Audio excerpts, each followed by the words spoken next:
Bismillahirrahmanirrahim. Dear viewers, Assalamu alaikum. I'm your host Faisal Raza Khan and you are watching Foresight.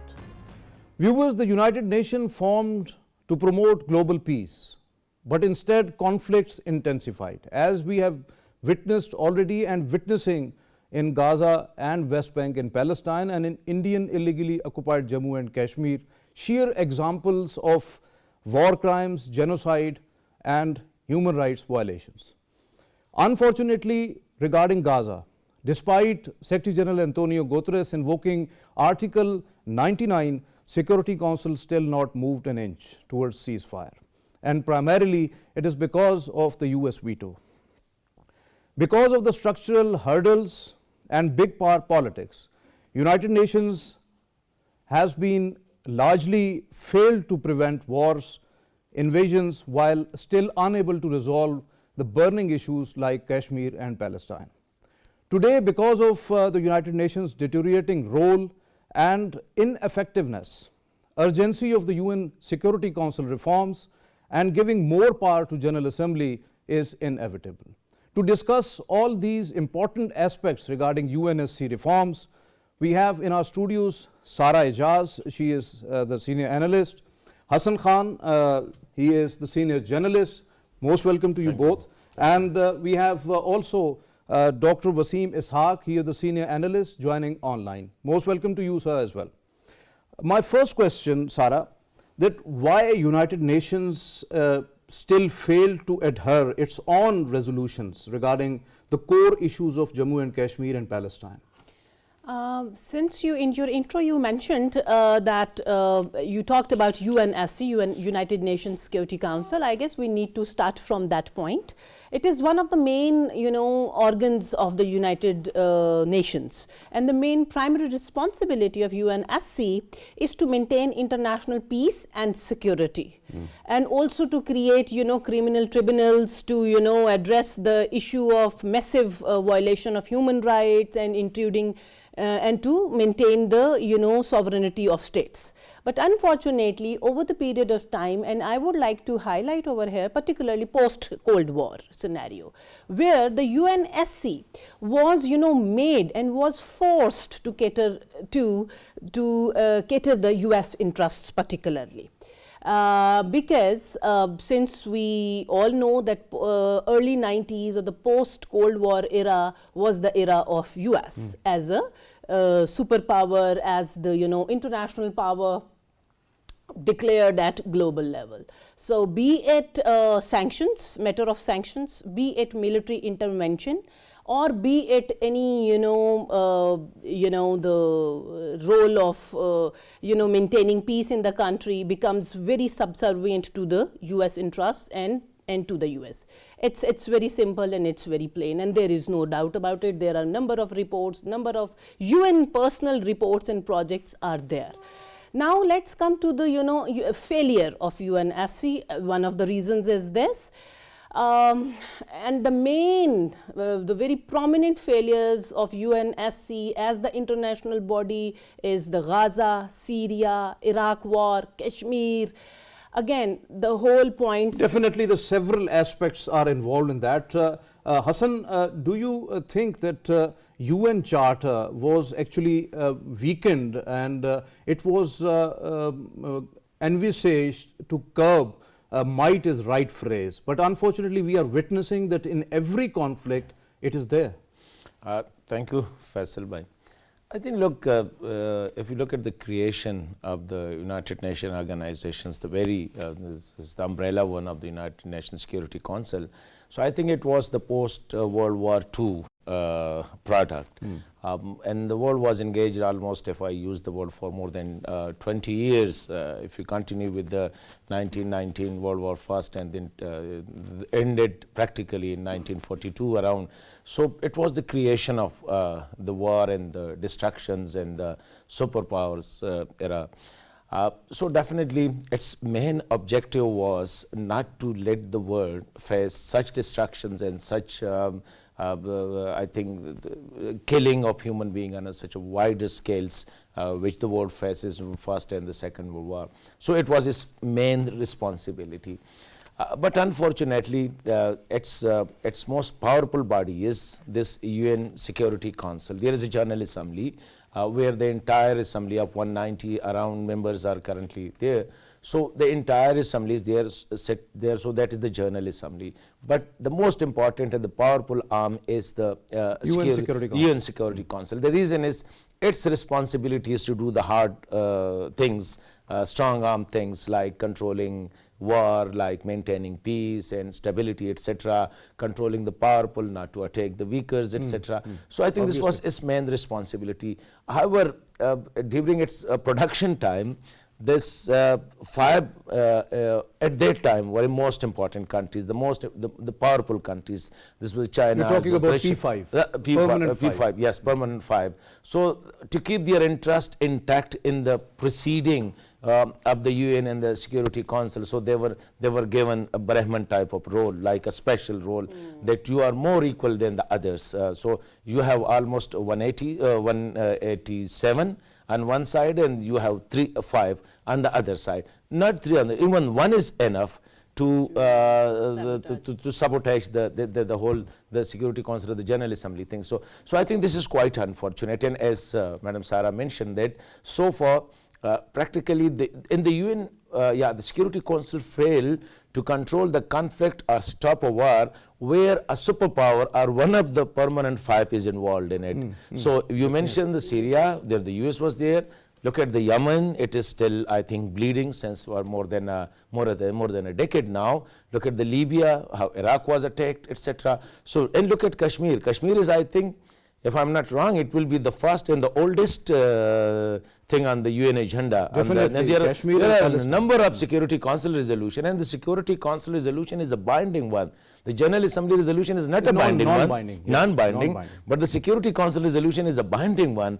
But who cares? And look at Israel. Now let's come to this measure that yesterday what happened. I think it was quite unfortunate, and it was a slap on the face of the humanity, especially those who are championing the cause of human rights, the cause of democracy, the cause of peace, and the cause of stability, the cause of poor, the cause of women, the cause of children, etc. Yesterday, you are right. What were they demanding? What were the UN Security Council resolution stands for? Say, stop killing. And they use a word that like a strategic pause, strategic pause, I think it was they use the word for it. So let's pause instead of, you are bombing for this almost 3 months now. There's your bombing, you are destroying, you are But rest of the international community is stressing upon not there was strategic pause, but they are asking for ceasefire. For ceasefire. Unfortunately, that and is the UN veto it. Dr. So Wasim, I think Dr. Wasim, your point well taken. Dr. Wasim, going through the resolution related to Gaza and its voting within the UN Security Council, it seems that UN Security Council is hostage to some of the big powers, particularly the P5. Thank you, Faisal. This is a very important discussion which is going on. And let me first highlight a bit of the environments and limitations of the Security Council functioning. If you just recollect the history of creation of United Nations when it was born from the ashes of Second World War back in 1945. At that time, the entire Europe was destroyed, entire East Asia was destroyed, Imperial Japan was completely destroyed.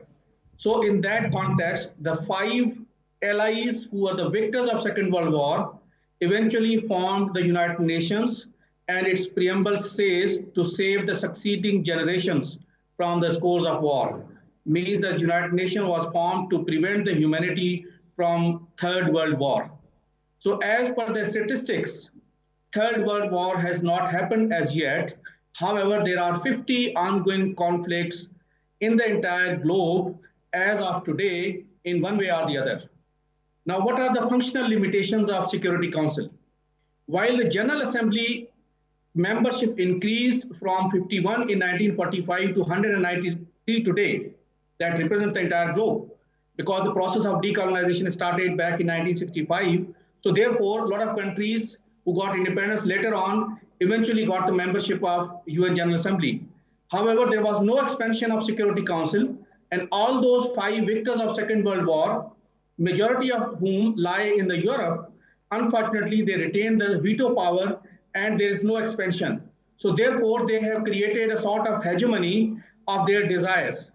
But we have to also understand that as per the international relations, we live in a realist paradigm. where the world is anarchic and there is no power above the nation states. So therefore, these international institutions are necessary for regulating the peace and stability. So given that context, the organization has performed reasonably well in terms of avoiding Third World War.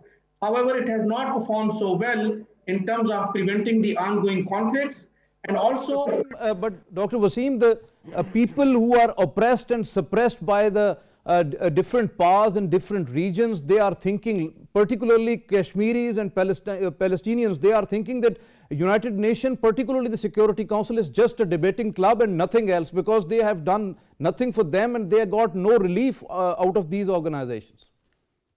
Again, I would refer to the international relations quotation, which says that in this realist paradigm, the stronger would do what they wish to do and the weaker has to do what they are asked to do. So, unquote, in this quotation, it is very clear that the powerful countries, they try to be hegemon and then they try to oppress those countries which are relatively weak. So in this classic case of the Gaza or the Palestine, the wider question, as well as Kashmir, both almost started at the identical times, both have similar significance, and both are the oldest cases of UN Security Council resolutions. Unfortunately, wherever there is no interest of the big powers, the UN Security Council tries to portray itself as almost ineffective. However, wherever there have been the interests of great powers, we have seen the US invasion of Afghanistan and Iraq and the Arab Spring and host of the transformation in the entire Middle East. UN Security Council was very effective, passing on resolution, having the ability and power and energy to really implement those Security Council resolutions. Out of your argument, can we say that United Nations is under the dynamics of the power, and power dictates where to stand and where to move in which direction? Exactly. This is what the realist paradigm says. It's a power maximization, and every country would try to do power maximization. But since now we are still in a unipolar world and we are transiting towards multipolarity, the United States is still a big power. So especially on Palestine, so far 36 vetoes have been used since 1945, and out of which 34 have been used only by the United States and one each by Russia and China. So this is how I would like to substantiate my arguments, that since it is the interest of United States as a big power and a unipolar power to support Israel and has given a blank check, so therefore United States would stand allowed to support Israel against the Palestine. And since there is no United States interest in Kashmir, so therefore it has also given a blank check to the current Modi government to do whatever they feel like in Jammu and Kashmir. Your point well taken, Hassan. When we are talking about United Nations Security Council in general, so do you think that where the UN or the UN Charter's legitimacy, its credibility, where it stands right now? Look, Faisal, I think one is the UN Security Council responsibility is maintaining peace, avoiding war, as Dr. Wasim is also referring to. But the rest of the UN, which has other arms, and they are most important, like climate, like the UNICEF, like the UNHCR, etc. So there's a number of other arms which are focusing on other aspects. Definitely, there are success stories as well, but the main focus must have to be at peace and conflict prevention. Look, there were 1 million people died in World War II, let's say. More than 1 million people died in the Afghan war. More than 1 million people died in the Middle Eastern wars, whether it's Iraq, Russia, Libya, and Palestine, and in Syria, etc., in Yemen, etc. More than that, and mostly these. Look at the pattern of the war. Most of these wars are in the Muslim world. And out of people, you have no Muslim country so far. There neither anyone qualify for it. The way it is being dominated by the Western power. And as I said, these power fives are the one who were the vectors of World War II. So, look, in last 75 plus 80 years almost since this body was formed, I think a lot of water has flown under the bridge. A lot of changes has come under the world stage, etc. New countries emerge, new economies emerge.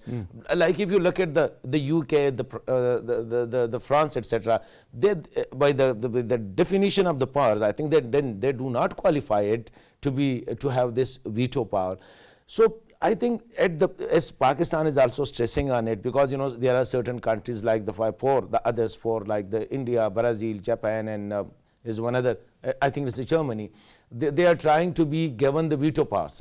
Instead of expanding the role and auditing what it has done so far, this 15-member council of Security Council. Yes, you are talking about ability and accountability. Yeah, ability and accountability. Saira, taking the points of Hassan, do you think that United Nations still lives in bygone era relations and not adhering what is changing and how the politics is changing entirely in the globe? I think it would be too harsh to say this. They are fully aware of the changes. And we have recently, seen the statements by the US president, because they are under immense domestic pressure as well, because so far they are not taking the, international pressure. And again, there are certain strategic, reasons and strategic problems behind that. We should not be, so irrelevant to the ground realities of a superpower. They have to counter, and they have to look into different angles and different things. It's not that they are not realizing that what they are doing to the people of right now to the people of Gaza, and Kashmiris are suffering for the last 7 decades, but currently the heart is bleeding and the people are dying, particularly in Palestine. What I would like to say is now it's time to discuss the things that what needs to be done. There is a need to democratize the UNSC by giving voice to medium and the small nation states. Because by how long they can, like now after 70 years, the situation has risen to the point where now they are losing ground as well. Now their statements, the internal pressures, international pressures. So, and look at the emerging economies. Hassan Saab discussed about the religious aspect, that Muslim world is Muslim country is not in P5. I would say there is a disparity in the regional setup also. No, Latin America is not represented in UNSC. Africa is not there. East Asia is not. How can you ignore the one of the strongest and the best economy of the world, that is of Japan? They have no say there. And again, the anomaly of vetoing the power. It's very ridiculous. I was like reading the news last night, that the UAE was trying to convince the US diplomats about the language of the this resolution on definitely the current resolution which is pending. So they are saying that we are actually adjusting the US requirements and this and that, and the US diplomats are also giving very shady and very because again they have your point well taken. You are talking about Japan and some other countries giving representation. Dr. Wasim, when we are talking about a group of 4 like Japan, India, Brazil and Germany, along with that United for Consensus, which is led by Pakistan and Italy. So do you not think that United for Consensus has whatever they have, the plea, that is better than the G4?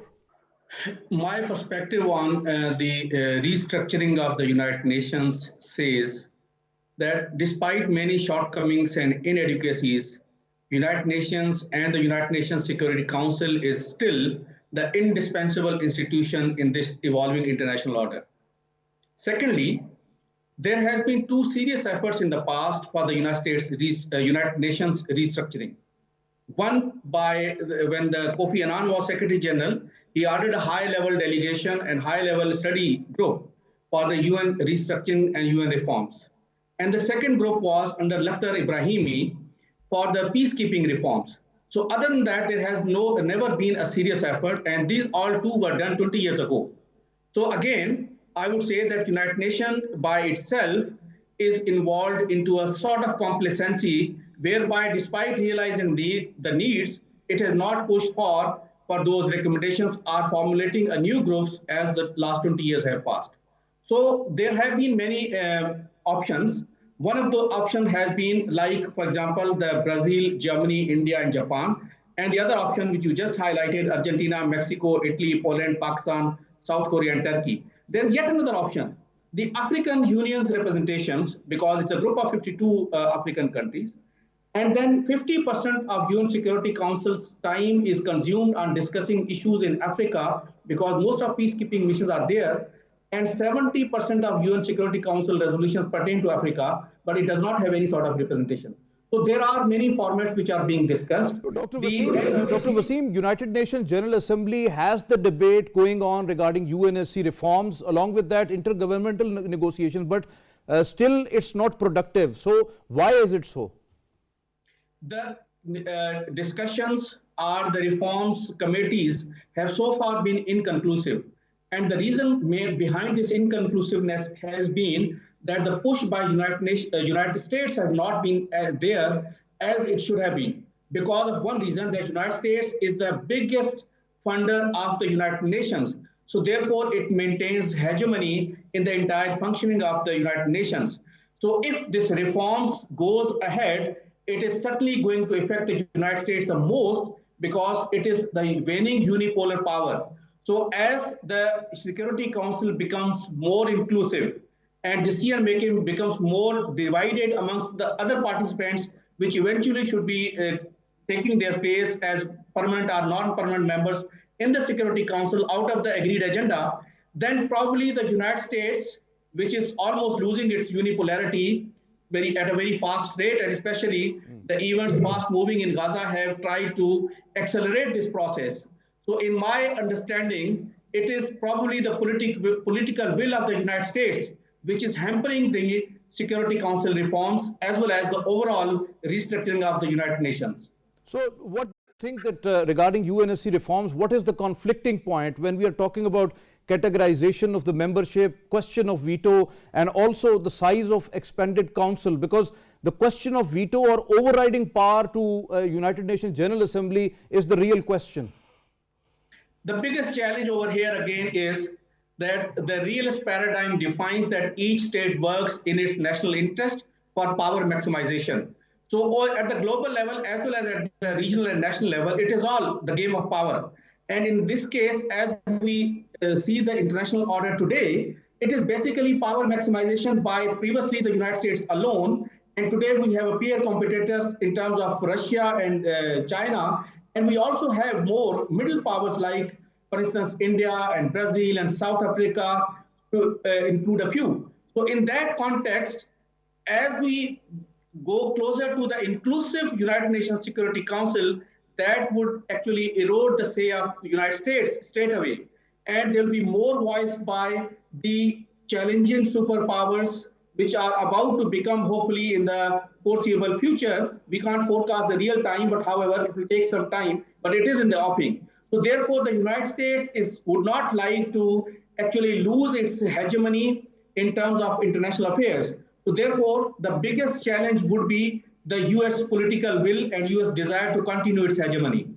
Your point well taken, US hegemony. So Hassan, it is important to mention that still the resolution which is pending in UN Security Council, this is the same resolution which was adopted by the UN General Assembly some days before by overwhelming majority of 153 votes, and Israel and United States were cornered in UNGA. So how do you see that? Because in past, in history, when we foresee that 36 times the question of Palestine was vetoed, and that was vetoed 34 times by the United States. 46 times question of Israel was vetoed by the United States. So how do you see the functioning of UNSC and reforms when the big powers, particularly P5, they are not interested in that? Look, I think this is quite unfortunate, and especially the way US is behaving, taking what you call it position on Israel.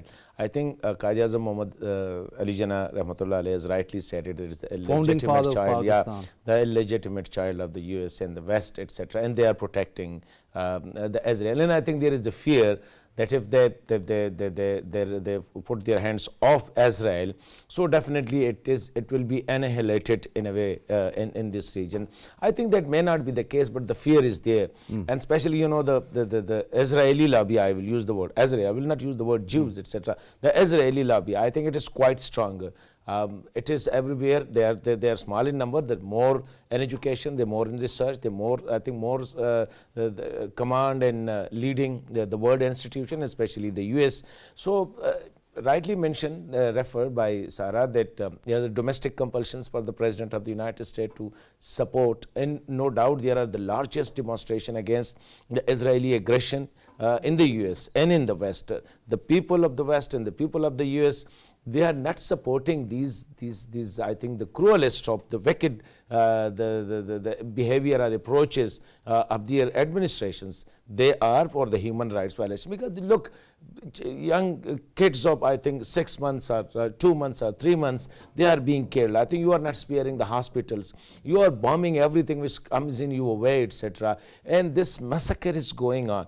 And I think even if somebody said, they also call it anti-Semitism. They accuse those of being anti-Semitic. This is a complete genocide. The war there is a crimes complete are genocide is Israel. going on. And one thing I think that a few days I have put a post on Twitter, X now, that look, these killings will not go west. I think Israel must remember, and the US must remember, that the more blood you shed, the more blood it will cost to shed. You are absolutely right. When so we are I think talking Israel has to realize that today US is on your back, maybe tomorrow it will not be, because the national interest changes with the changes of the time, with the changes of the region, etc. So I think it is the duty of the Israeli government leadership also to realize that this massacre, now there are more than 20,000 people are killed, and I think almost 20,000 will be missing. So, and there Sarah, are when we are 40,000 talking are injured. about reforms, particularly the Security Council reforms, in general, there is a consensus that Council must have to be well represented, representatives and representative, and along with that, more accountable. But unfortunately, that is not there in principle. Why? Again, we are discussing the same thing, that there is a superpower behind all this, and again it's a very complicated situation, because US is very well, and US is paying the price and will pay the price, because all the relations with the Arab world has been very much tensed right now with the US, because with the 5 to 10 years of diplomacy, they were about to reach to the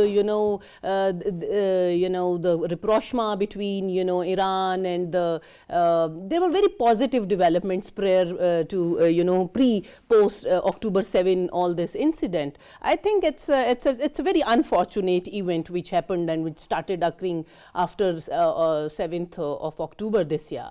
But I think the main reason, and now they have to sit together, as Dr. Hassan Saab also mentioned, that this thing will not go waste. All this thing, they have to pay the price for it, diplomatic price, strategic price for this. Now the proper democratic, there is now after a month or so, next 6 months are very crucial. US elections are coming. Biden may face very hard times because of this. They are, weighing all the situation. So, Hassan, taking the point of Sarah, do you think that some of the financial aspects, United Nations is actually what most of the analysts call it, puppet at the hands of some of the big powers, or they are having pumping in money? So that's why financially, because UN is dependent upon them, that's why UN is getting dictations out of that. I think this is, look, no doubt money matters, and it makes the mayors go, as is popularly said. US is, I think, financing 25% of the total budget is for, I think it's 25% of the total budget of the UN. So definitely, I'm not saying that US shall be kept out of the processes or even to have an influence. It must have. But at least when there is a humanitarian issue, when there is the genocide is going on, I think at least US needs also because to history realize, is in making. When History, Secretary General has invoked Article 99, he himself present in the UN Security Council in every vote, but the result is same. The result is the same. The reason is that this is the veto, and I think that it is just another influencing body for look.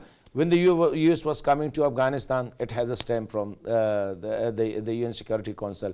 When they were attacking Iraq, it was stamped by the UN Security Council. When they were attacking Libya, it was stamped by the UN Security Council. So I think where the US interest is, so the stamp is there. This is quite unfortunate. But I think more responsibility is not the 4 or the 32 or the, as you say, the Conference for Peace and this, what you call it, the African group, etc. Yeah, definitely. I think more responsibility African lies on the 5 permanent members, that they have to realize that why one of them is vetoing a resolution which is totally is asking for a ceasefire, which is the mandate of the Security Council, the UN Security Council. So I think at least there shall be not only condemnation, but there shall, if they initiate a dialogue, instead of me, you and Sarah talking, if the Britannians start talking, if Chinese start talking, if the Russians start talking, if the French start talking, they know, yeah, enough is enough. Definitely. And Sarah, you want to add Can I add something? one point? Yes, I would. Actually, you were asking that what is the solution and what could be done. What I would say, I think that abolition of this only veto power or veto system can, correct many things. You're asking too much. No, I think that So let me by ask this to abolition Dr. of this Wasim. veto system. When Saira and Hassan are asking about the veto power, what we have already mentioned about that, veto power is the basic problem. So do you think that the big powers are intent to just go away with the veto power, or they are not going to be, might be? And along with that, why not to have overriding power to veto to the UN General Assembly? I think this question will continue to be debated and there are no conclusive answers. But as it appears, no major power is willing to shed away its prerogative of veto power, because it has been used by all major powers. All P5 have been used consistently, and as I just quoted before, 265 vetoes have been done so far since 1945, and out of which Soviet Union and today's Russia had used it for 121 times, USA has used it 82 times, UK 29, China 17, and France 16 times. So each of the major power has used it for its own purpose. And recently we have seen, in case of Ukraine war, Russia has vetoed all such resolutions. So it is in the interest of great powers. They would never shed away their prerogative of veto power. However, if the Security Council is reformed with the inclusive representations from all the regions, for example, some representation from Africa, some from Asia, some from the Arab countries, etc., are the various options which we just discussed earlier, and this veto power is also rationally distributed among them, then probably the use of this veto power would then become a great difficulty, because those cannot be then used so in the fashion which they have been using now. Probably they could hardly use it sparingly in a very, very urgent cases. But we also have to keep in mind this, whatever situation has unfolded in Gaza, as per my analysis, it is the unfinished agenda of Arab Spring, which actually weakened all the Israel's neighboring countries and the entire Middle East from internally as well as externally. So And Dr. since the Wasim, Gaza one side, the UN Charter talks about the sovereign equality. On the other hand, we have in Security Council, there is P5 and have veto power. So what sort of sovereign equality it is? Yes, the Westphalian state system has given sovereign equality, that irrespective somebody is a big country or a small country, as a middle power, a great power, all states enjoy sovereign rights. So it is perfectly all right in terms of each country's sovereign rights. But this veto power is a part of global system. And since we live in a realist global system where only the polar power would dictate the rules of engagement, And as today is the only United States as a solar Means you are unipolar talking power. about that this sovereign equality must have to be changed with the word preferable sovereignty. Yes. While we can't go into so much of technical language and its implication, by and far when Treaty of Westphalia was agreed in 1846, and at that time the nation-state systems were being formed, so irrespective, This is actually the question of language, because of this language, one of the resolution which is still pending in UN Security Council, US ambassador to permanent representative to the UN Security Council and to UN flown to Washington to correct the text or get more dictation on that what type of text would be for the final resolution, or once again United States is going to veto. So the language is very important. Today, the United States feels reasonably isolated from the global system because the way it has actually given a blank check to Israel. While the General Assembly's resolution are non-binding, but it has actually given a lot of moral dent to the United States standing. And as we have seen from within the United States public as well as most of the European countries public, they have actually tried to support their voice in support of Gazan people. So therefore, while on one hand, US would be in a very difficult situation in terms of its graph is going down in the face of its public.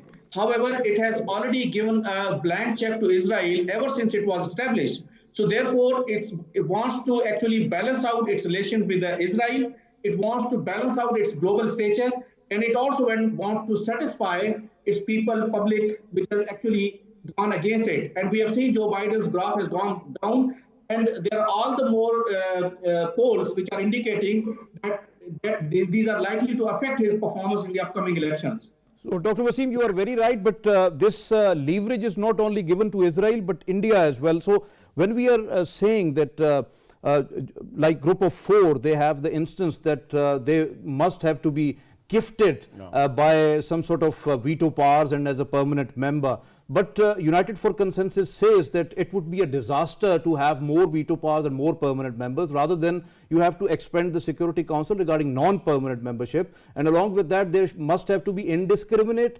must have to be accountable, along with that the regional representation. So how do you see that? I think this is a very crucial. Instead of, we are already being suffering from the P5, and if you make it P9, so I think that will be more disastrous because then you will have more members who will have this sword in their hands, and they will just look at, if you empower India and look at the Indian behaviors, I think are they qualified to be Never ever. That dagger in their hands? So I think this is very important, and I believe that already the world is now, especially the African countries, the Latin Americans, etc., the Caribbeans, etc., the Asians, mostly majority are opposing these things. This veto. Yes, they are in a position. Phenomenon. They are with. So I think the best solution is now the world must sit together, at least must sit together and sort out. I'm not proposing they take away these veto from the five, because if you take them away, the basic purpose of giving this victorious five was to keep their interest in the UN in this world body, and they have an interest because definitely they have the power to control the entire body. You say, as you rightly mentioned, that the UN General Assembly has passed a resolution with an overwhelming majority. Out of 190, 150 has 153. 153.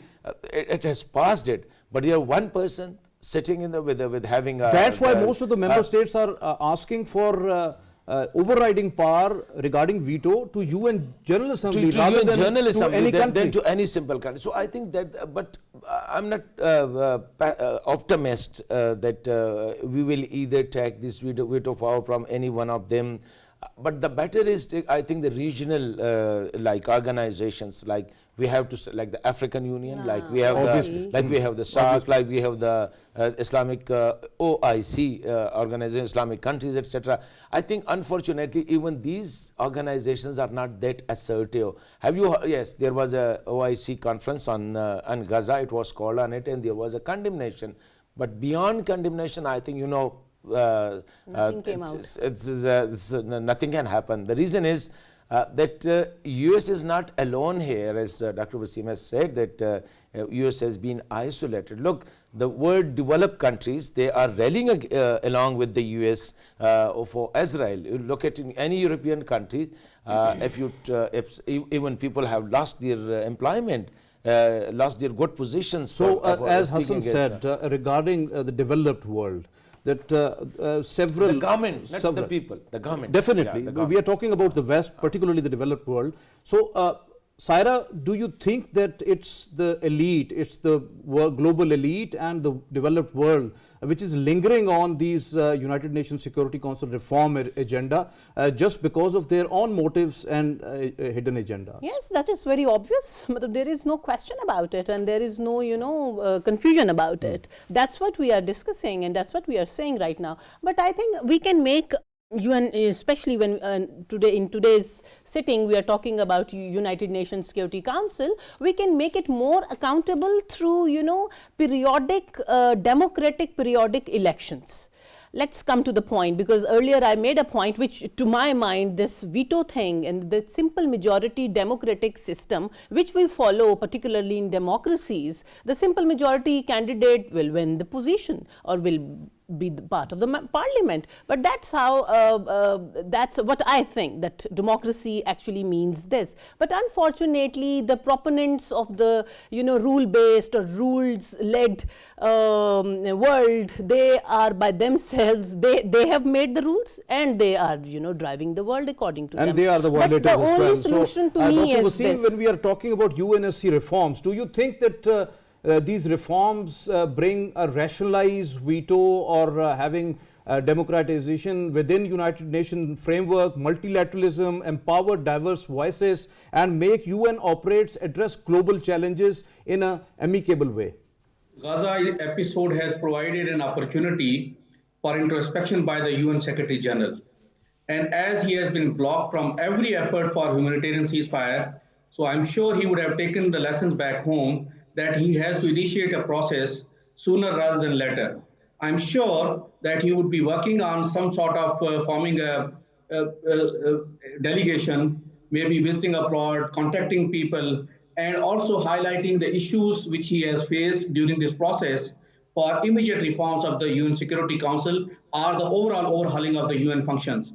So as we have already seen that UN has been working in a very rigid bureaucratic form, so the Gaza has provided an opportunity.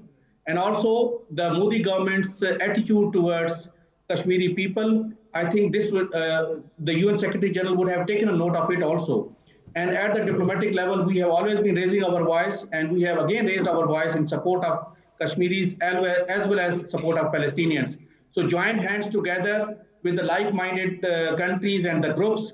I think we must continue to raise our voice and make it public to the UN Secretary General and other UN organizations that we need to carry out these reforms sooner rather than later. And I'm very positive that the outcome, one of the outcome of Gaza episode would be the UN Security Council's reforms and restructuring of the entire United Nations.